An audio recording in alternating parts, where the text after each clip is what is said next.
walk away and so excited by how detailed uh, everything was, and how hungry the builders and architects are for more detail like this. Gets them super excited. So Love very that. Awesome. Mark, you had something for Ellie. I do. Here's something interesting. And I think Ellie didn't touch on it, but I think our viewers need to know when Anderson opened their doors before the symposium for the presenters and some of the sponsors and Travis and Joe to come through there. There was a little surprise. Randy Williams showed up with a cooler. He brought several meals with him, and rumor has it he's still walking around with his smoke pen and his thermal camera. He actually hasn't left. He's enjoyed the experience so much that Randy is still in Minnesota. So I'm told he's not going to be in Connecticut because he's still enjoying the experience in Minnesota. So everyone go out there, tag Northern Built Pro, and say, "Do you need another lunch?" Because he's been on that cooler for a minute. Awesome. Glad you brought that up, Mark. That was a super cool moment that we were able to have all of the speakers, some of the sponsors out to the manufacturing and the research and development center, see, how the sausage is made, as they say, and walk the plant floor and ask all of their questions. I did the best I could to warn everybody how detailed the questions would be with this group, and I think they were a little caught off guard with how much everybody wanted to know and how much everybody already knew. So that was a fun moment for me. I was like, I told you they were going to want to know all of the things. But yeah, we'll have to get a search and rescue crew out there in the plant. Make sure we find Randy. Yeah. Awesome. Awesome. Well, my sense is, Ken, you might have the same challenge if this bunch was to come to the SIGA Training Academy up in that northeastern corridor.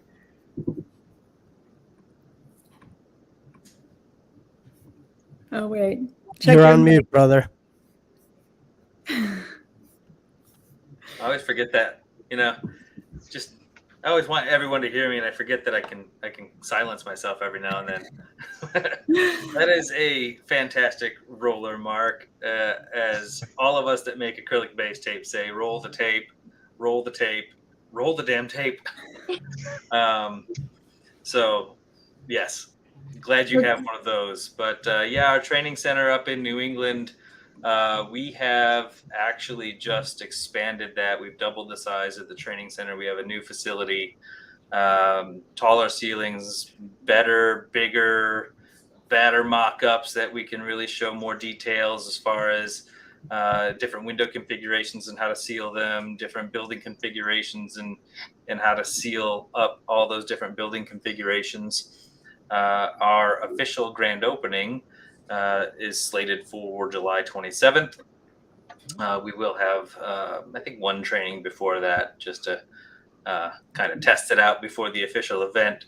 But it's one of those things, the education of the industry is key to moving the industry forward. Especially in New England, we tend to hear a lot of like, I've been doing it this way for 30 years. And for some reason, it's always 30 years. It's never like, I've been doing it this way for 13 and a half years. It's always 30.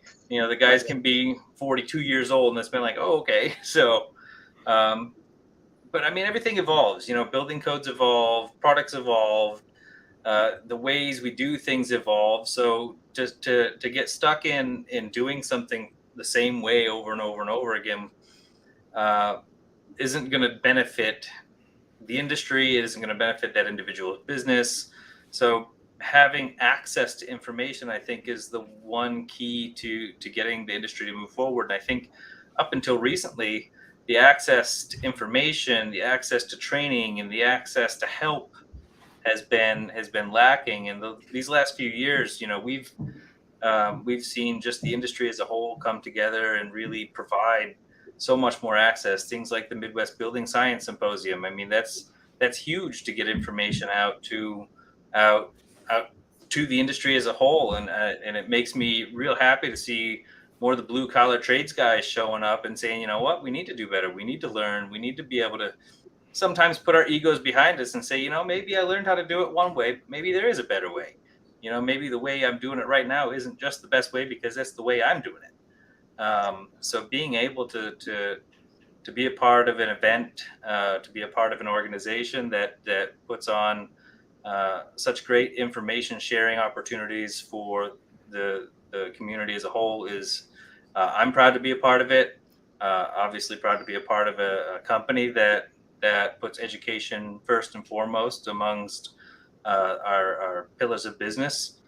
To invest in a facility that offers free training for whoever shows up is, it's an investment. And we have 4 of these facilities across the world. We have one at our factory, of course, in Switzerland, and then we have one in Oslo, Norway. We have one in Vancouver, and then good old Salem, New Hampshire. I gotta put New Hampshire on the map. Absolutely. Absolutely. And that's where I'm hoping that after the symposium that many of the builders who attend might actually work their way up there and become an air boss in their own right. Absolutely. It's easy to get to. So, and the facility is a lot more accessible than our previous one. So we're excited to get that up and running and have that. Ben Bogey's going to be there for us on the grand opening day. I'm trying to get the beard growing to keep up with Ben and Mark. So we'll see if my wife keeps going, oh, just trim it a little bit, I said, no, I have a lot of people I got to try and keep up with. So.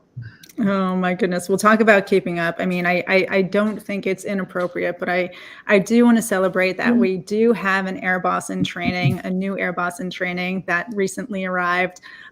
So Ken, please extend our wild congratulations to Etienne and the addition to his family. We're so excited for them. And we know that he would be at this event as well if he could be, but he gets a pass this time. Yeah, I think it's a pretty good reason for a pass. Awesome. So thank you for that, Ken. And how about you, Mike? Tell us a little bit about you and Huber and everything else you have going on. Well, thank you. Are we going right with the superpowers, or? Why don't you tell us a little bit about who you are, what you do, and then do the big reveal on your superpower. Okay, I'll hold off. So I'm the director of sales for Huber in the Northeast, and that's all in New England and this great state of New York. Myself, I live in Marshfield, Mass, so otherwise known as the Irish Riviera. I try to give a little plug there. But so I've been in the industry about 30 years. I'm in my 9th year with Huber, 8.6. That's for Katie. And I was a window guy prior to that. So kind of been all about enclosures. I actually spent about 16 years with Andersen, and I think a lot of the good companies in the industry do try to, give back through education. And we really, pride ourselves in working with, influencers, speakers, and just other good companies to kind of further the knowledge. So. Outstanding.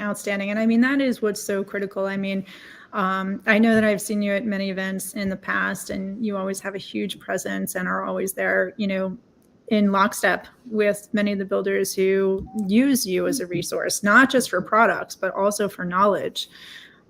So it's really exciting to have you part of this conversation today and see you part of the Building Science Symposium in such a big way, because that's what this is all about. It's all about learning. So Mike, why don't you tell us a little bit about your superpower? Mine is, flying. Of course, everybody's dream is to fly. So I'm gonna go with that. I won't get into the reincarnation thing of being a condor, but we'll just go with the flying. Oh. Awesome. I love it. So if you had a secret weapon as part of your building product portfolio, what would that secret weapon be? I know that you have some new products that you've launched not too long ago. That wide adoption of them, I'm seeing it out there on job sites, which is really exciting. Why don't you tell us about your secret weapons? Well, I guess I would say that Huber, number one, Huber Engineered Woods is a division of JM Huber. This is our 140th year. A lot of what we try to do is bring efficiency to the building community, where a lot of our products, we started with Advantech. Then we introduced a glue with Advantech to sell a system there and provide, a better performing subfloor. Into the second year now with X Factor, which is an Advantech product that's got a fused overlay, very similar to our zip system, but we did choose a different color. I like to call it liquid gold, but the X Factor does have a building science story behind it, where if it's assembled with our subfloor adhesive, it does provide a type 2 vapor retarder. So I think, taking subfloor to the next step, it's not, the most glamorous product like a $10,000 Andersen window, but it is a critical part of that assembly, and it does play into the enclosure. With zip system, that's really zip system sheathing and tape, and that's also an assembly. That's also a system with a 30-year warranty. And I think in the last really 10 years, we've really added insulation to the board. So that's a polyiso insulation, where, in this day and age with the building codes, I think Mark mentioned earlier, really extending all the way down into zone 3 and zone 4, that insulated zip system has really taken off. So we see that as an awesome product that's going to continue to help provide speed and efficiency to construction. And then our last one really is Exicor, which is a fire-rated either subfloor or wall sheathing. And that's a magnesium oxide board. And we're working on some enhancements there, but certainly it's part of the system, part of the enclosure. And we're really subfloor, wall, and roof, all structural panels. So it sounds to me that maybe your super power isn't really flying. Your superpower is efficiency and safety as it relates to your, product portfolio. I mean, the way that the systems are designed to work together and what they deliver when they're installed properly. It's kind of what Josh Salinger was talking about last week. He's from Birdsmouth High Performance Builders out on the West Coast. And what he was describing is that in terms of amenities, we know what the glamorous amenities are, but really the most desirable amenity is safety, indoor air quality, wellness inside your home. So what you're describing actually is pretty glamorous. We'll take it. Thank you. Awesome. Ellie, do you want to talk about your superpower? Yeah. So, I think as a window and door company, our superpower would have to be some kind of like X-ray vision, right? Because that's really what we do for your home. We allow you to see out. We allow you to see through the wall. So definitely I feel like X-ray vision would be Andersen's superpower. Is that Awesome. a vision tool, Mark? Sorry, that is the world famous Randy Williams pocket thermal camera. So it's on loan, but I loan it out too. It makes a window everywhere. You can see through all sorts of things, even Yes. if you don't have a nice Andersen window in front of it. What an amazing lineup here of superheroes. This is great. And again, the whole Justice League of building science will be exposed next week down in Stratford, Connecticut. And again, I know there'll be a few other people. I don't know if anyone's going to be wearing a cape and a mask. We could ask a few. I know Big Red shows up, but again, there's nothing like showing up with a nice disguise. So I know Ken will be there with his black belt, Mr. Tape Ninja himself. And again, Mike, you deal with the thermal breaks and all the good stuff. And again, Ellie, that daylighting is massive. Having that connection and the fact that you're providing amazing high performance glazing systems for our buildings is just so phenomenal. So great stuff for the sponsors, and it's going to be a really good event. I can't wait to see Coda step out of the phone booth wearing his BSC superpower shirt, right? You guys, to find an event that has Coda speaking, like get on Google, right? It ain't there. This is the place that you'll find him, and Right. the man has answers that IBM computers haven't been able to solve. He's behind this whole AI thing. I'm sure of it. So We should ask him, anyone- Jennifer, what's your superpower? I'll bet he'll refrain from answering because we won't have that kind of time. We're too busy. All right, Ken, how about from you? Let's hear it. What's your superpower and what's your secret weapon in that SIGA portfolio?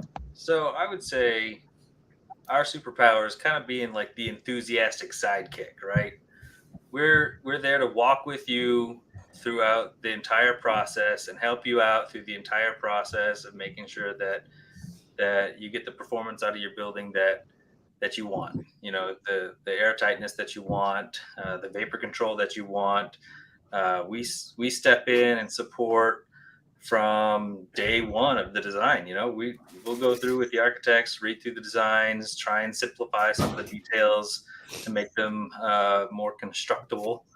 And then, of course, you know, there's a lot of great companies that make great materials, but the best of the materials can be worthless if they're not installed properly. So having a manufacturer that wants to go out and be a part of, you know, the on-site process of not just training, but, you know, being there, the builder calls and says, hey, I got this tricky thing that I haven't seen before. You want to come out and take a look at it? The answer is always going to be yes. So I think that superpower, you know, we're like the Robin and the builder is the Batman. You know, Batman's out there doing all the cool stuff, and we're Robin. We're just there saying, wow, cool, here, let's try this, let's do this, let's do that. So Hey, Ken, you guys have another superpower that we have to talk about. yeah, You're delivering the techniques and examples of Europe to North America, right? Yeah. And you guys have been phenomenal. You guys and gals have been phenomenal in doing that, in beaming folks from North America, dropping them over by there, and then bringing them back here to infiltrate their communities and transform what we do and how we do it. So beautiful. yeah, it is very, very mind altering to go and see the quality and the level of integrity that the Europeans build with, and to be able to go see that over there and then come back over here and be like, all right, we need to step up our game. And you know, there's a lot of things that we can learn from the Europeans. You know, they're out there building buildings to last generations, not just, you know, I live in a 1977 split level colonial that probably after I sell it, it'll probably just get torn down.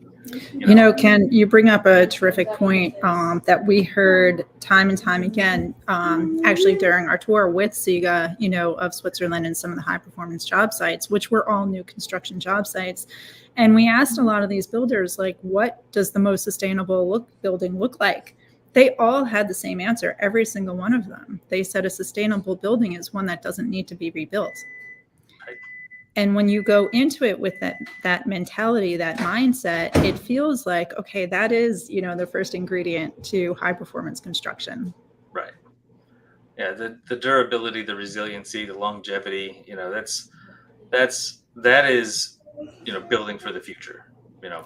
Yeah, absolutely. And I also love the comment that you made. And I think all of, you know, everyone here today shares this superpower as well.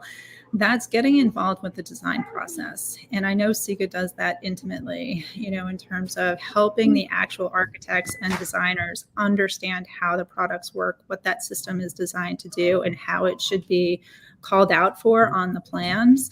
And I do want to extend kudos to everybody here today, and especially, you know, the event that we're talking about, because that is where it all starts.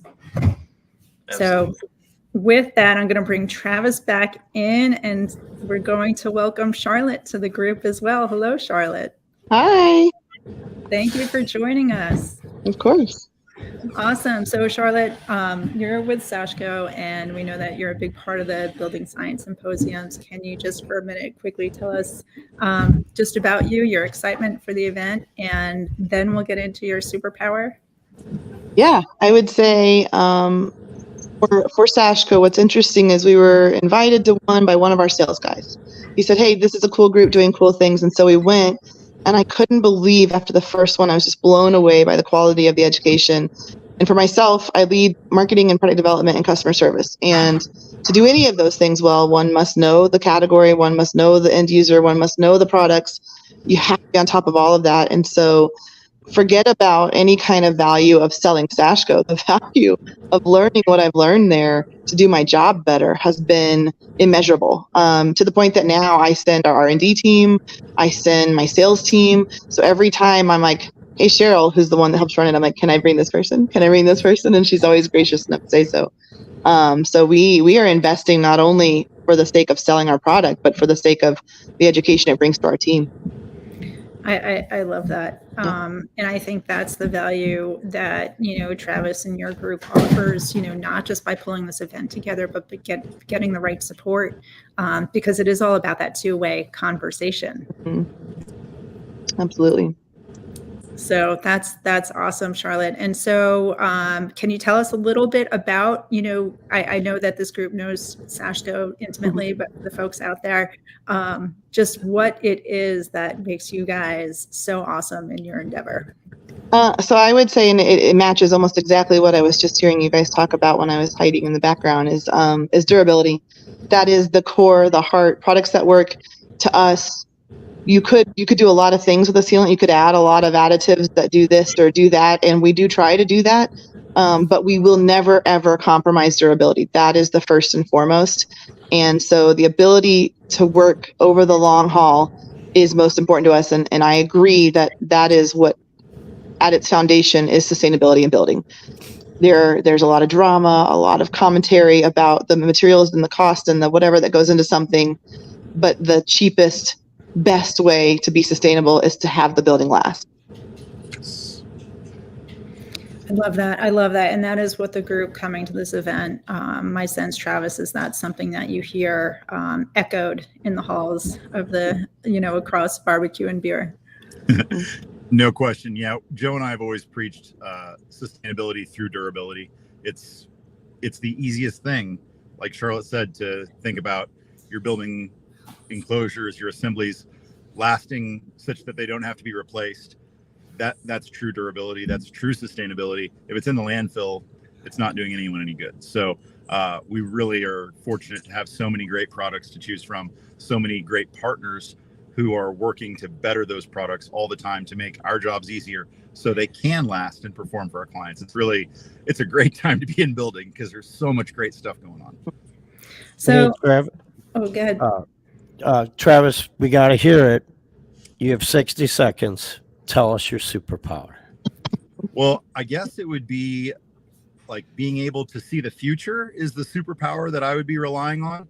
And that means that my superpower is the building science community, because I can go to Peter Yost and say, this is the assembly that I have planned. And I'm curious if you think I might have any problems. And he's like, oh yeah, you're going to have problems with that. You don't want to do it that way, because he's done the research. And then you can go ahead and read the white paper that Coda put online at BSC and figure out, oh, that's a reservoir cladding without a rain screen. I'm definitely going to have rot in this period of time. So we get to see the future because of the great research that all the building science community freely shares. That's what this event is. This is a sharing of information to better the built environment.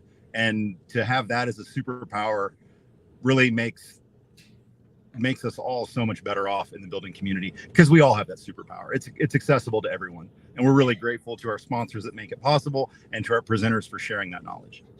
So I think another superpower is right here in this number, where what all of you are doing and putting together, with time and effort and everything else, every dollar, every dime, every penny goes back to the community, so that this is in and of itself a sustainable model.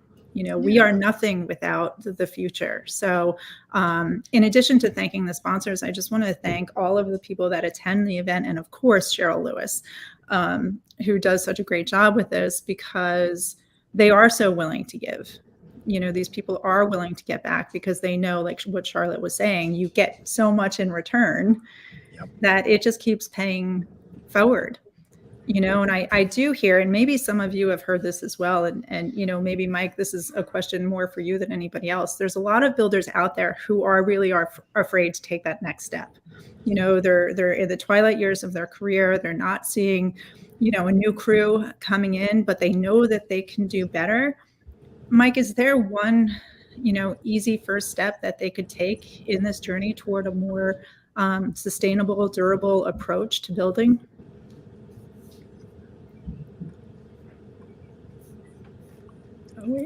You're on mute, brother.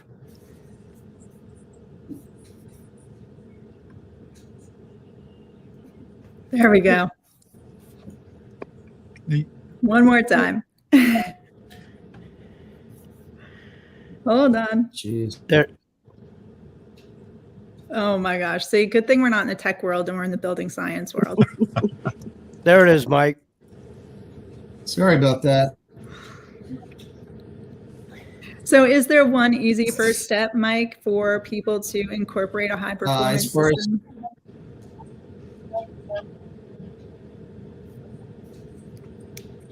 Oh boy, looks like we have a little bit. I think in many ways, the building codes are kind of a guiding force right now. Oh boy, looks like our Wi-Fi is a little unstable. Man. There we go. Try it one more time, Mike. Not working. I was gonna take 3. I was really gonna say that I think the building codes these days, provide a little bit of a guiding force to high performance, where you've got to meet these air exchange rates, you've got to meet the blower door test. So from our product standpoint, we're gonna give you some advantages there. Don't want to just do a plug for Huber, but I do think like Zip system does help with the blower door and some of the air exchange rates. So I think for somebody taking first steps as an old timer, reluctant to try new materials, a lot of it, and I have a guy down the street that he's a plywood guy. Thompson water seals his deck, and I'm like, you're worth $100 an hour. That's a bit extreme. So I do think that sometimes you get through and it's really just a trial. It might be with the high performance window or one of Ken's products, but they try a high performance product and they see results. And there is some accountability to the building codes where you do have some testing that you have to pass and adhere to. So I think that's when the veteran is really won over, because he's challenged with meeting that now. He's not happy, he or she is not happy about it. And I think they try a higher performing product and they get some results. So hopefully that answered that on the fourth take. Yeah, no, I love that. And, Ken, that was a perfect segue in terms of, even with SIGA, there seems to be like that good, better, best, that entry level product, and then, move from, a singular product to a system. So how about you? Is there an easy way for a builder out there to adopt the SIGA product? I think it's just, trying to ease their fear that it's more difficult to use or build a high performance system. There's a lot of like fear in the new, in not just new products, but new ways of doing things. So to show people that, hey, we're not teaching you really a new trick. We're just kind of massaging things a little bit so that it gives you more performance with a little bit of extra attention to the details. And that's really what it comes down to, is when you think about, if you were to build, say, passive house, people say, oh man, I gotta do what? And it really just comes down to paying a little bit more attention to the details. We're wildly changing the way things are built. We're just really focusing in on thinking like, all right, if I was air, where would I get in and out of this building? And how do I stop it from doing that? And, you know, that's, I think, a lot of these older builders who've kind of been through the ringer, they've probably been burned a time or two. So, you know, that's some of the hesitancy to try new things and try new products is that, like, you know, they've been stung, and fool me once, shame on me, fool me twice, or fool me once, shame on you, fool me twice, shame on me. You know, I'm getting that backwards, but yeah, they don't want to be fooled twice. So, you know, getting them to understand, you know, kind of how, why, and that it's not that difficult is Yeah. probably the best way forward there. No, It's a that's great. common theme. Yeah, Mark, I can't remember who it was, but someone somewhere along the way said that there's one of these that could fly through the side of your house when you think about all the infiltration points in your home. Well, I think someone in the comments ought to remind us of that, because we've had 160 plus shows. There's a common theme, though, with older folks that have done this for a minute. I'm in the category, Ken. So this group clearly has ushered for solutions to the things that the marketplace has been plagued with. Be it Anderson, be it Siga, be it Huber, be it Sashko, you guys have all brought really reduced steps to our control layers. And those reduced steps are, in this theme for building science, is the envelope, which is pretty much the one thing that's not going to change on the structure. Everything else will change. So it's really neat to see those 4 brands, and probably several other brands being represented in Connecticut, and maybe a few different brands as they hop into Denver and into North Carolina. But as this travels around, those are solutions that are new, and it's just a change of technique. We didn't have those solutions before. We didn't sometimes know we needed them, and oftentimes we weren't told how or why. That's what's happening with the professionals on the screen. They are adapting, and transforming.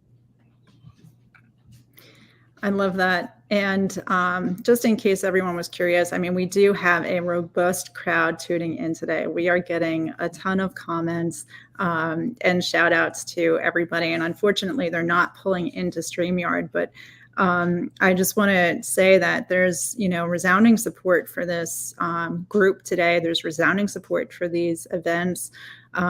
Everyone from Tom Reddy, great job today. Steve, yay. Jonathan Vinewood, sounds awesome. Scott Farbman, no strangers to this show, who says low carbon flying. I'm on board with that. But he also made the comment saying, building energy codes are highly subjected to lobbyists that are trying to make construction the cheapest possible, despite how it impacts the quality of the end product. I encourage the public to attend their state energy code meetings and submit comments to encourage the advisory councils to prevent amendments that weaken the code. And I just want to say thank you, Scott, for reminding everybody that it's incumbent upon all of us to really push that code forward. One of the things that I dropped the ball on early when we were talking about past speakers is that in our last session, we had Glenn Mathewson, who is noted for his Building Code College and all the offerings that he does to help educate builders on the building code. So we had partnership there. And that partnership reminds me also that one of our other sponsors is the NAHB, which historically, in my view, has not been a great advocate for pushing code forward. And so we're kind of thrilled to have them at the table. I know, Jennifer, you and Dave have a long relationship working together, partnering to improve things. And it really is encouraging to us to see that everyone's coming to the table, trying to do better, and really not working to be cheaper on the front end, but working to have life cycle affordability. Affordable housing is not an issue that is front end only. It is not that initial purchase price. It is what we talked about before. What all of you guys' products allow us to do is to build sustainable, durable homes. Absolutely, absolutely. And shout out to NAHB for being a sponsor for many of these events and also introducing things like the high performance or the construction zone at the International Building Show, where we can actually reach that audience and teach them how to do what they do better. And with knowledge and facts, at their fingertips. So I think that's a great point. Mark, is there anything that you want to add before we wrap up today's show? I would say there's a lot of people behind the scenes at each of these organizations, Anderson, Siga, Huber, Sashco, and the other ones, as well as the families and coworkers of the people attending these events. You are our lives. You are the reasons we try so hard to make these structures better. So as they always say, the crew that doesn't get acknowledged, it's just like your bartenders, right? Make sure you give them a pat on the back and support them. In this case, you get to support both the crew and the bartenders because this is BS and beer. So stop by each of those tabletops. They get there early. They stay there late. The conversation doesn't quit. And you all have this little device. I haven't met someone that doesn't. So take that little device and share it to your LinkedIn, Facebook, Twitter, Twitch, and bless your hearts for making this possible in many different climate zones. I love it. So with that, everybody, thank you so much for joining us today. We hope to bring you some live on location information next week. Dave will definitely be there with camera in tow. So be on the lookout for that. I just want to say thank you, especially Ellie, for joining us today, Ken, Mike, Charlotte for jumping in and allowing this team to put on these great events. Sean, always a pleasure to have you. And Mark, where will we see you next week? Same time, same station. You know what? I'm going to leave it to people to guess in the comments because if you know, one of my favorite hashtags out there. All right. So everybody sit tight. I'll be right back to you. Here's our outro and have a great weekend. See you next week in Connecticut. Thank you. Thank you.